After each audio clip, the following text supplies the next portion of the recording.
Bonjour tout le monde, moi c'est Selena, je suis en 3e et cette année au collège on nous a demandé de faire un stage de découverte de l'entreprise.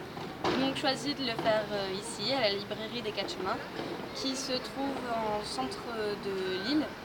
C'est une librairie indépendante qui fait café et qui vend principalement des livres de type fantastique.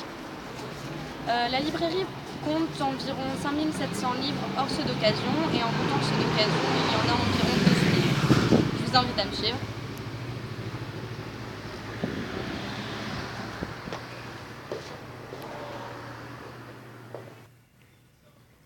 Voici la bibliothèque des thrillers policiers ainsi que sa table de nouveautés. Ici, nous pouvons trouver la science-fiction, les contes et légendes, la fantaisie et la fantastique.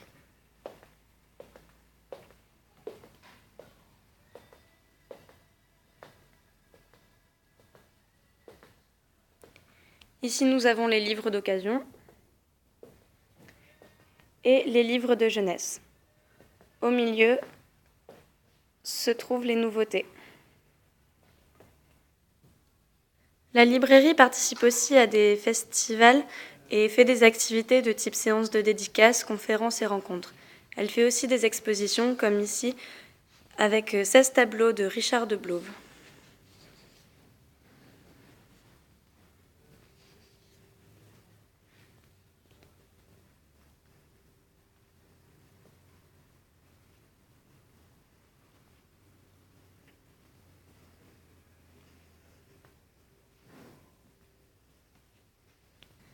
Voici quelques questions que j'ai pu poser au cours de mon stage. Quel pourcentage reçoivent l'auteur, l'imprimeur, l'éditeur, le diffuseur, le distributeur et la librairie lors de la conception d'un livre? L'auteur reçoit 10%, l'éditeur 20%, l'imprimeur 15%, le diffuseur 8%, le distributeur 12% et le libraire 35%. J'ai appris que Hachette était le premier éditeur en France et le 3e mondial. Quelles sont les qualités nécessaires à l'exercice de cette profession? Les qualités nécessaires sont l'ouverture d'esprit, l'endurance, la curiosité, la polyvalence et la gestion. Quels sont les avantages et les inconvénients de ce métier? Les avantages sont les rencontres, le fait que ce soit passionnant, la diversité et l'indépendance. Les inconvénients sont la frustration de ne plus lire et le petit salaire pour les gros volumes horaires. Comment s'organise-t-on pour les expositions et séances de dédicaces? Cela se déroule en 4 étapes. Tout d'abord, on choisit une assurance. Ensuite, on choisit l'auteur.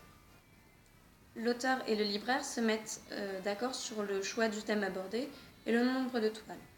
Ensuite, on organise des séances de dédicaces.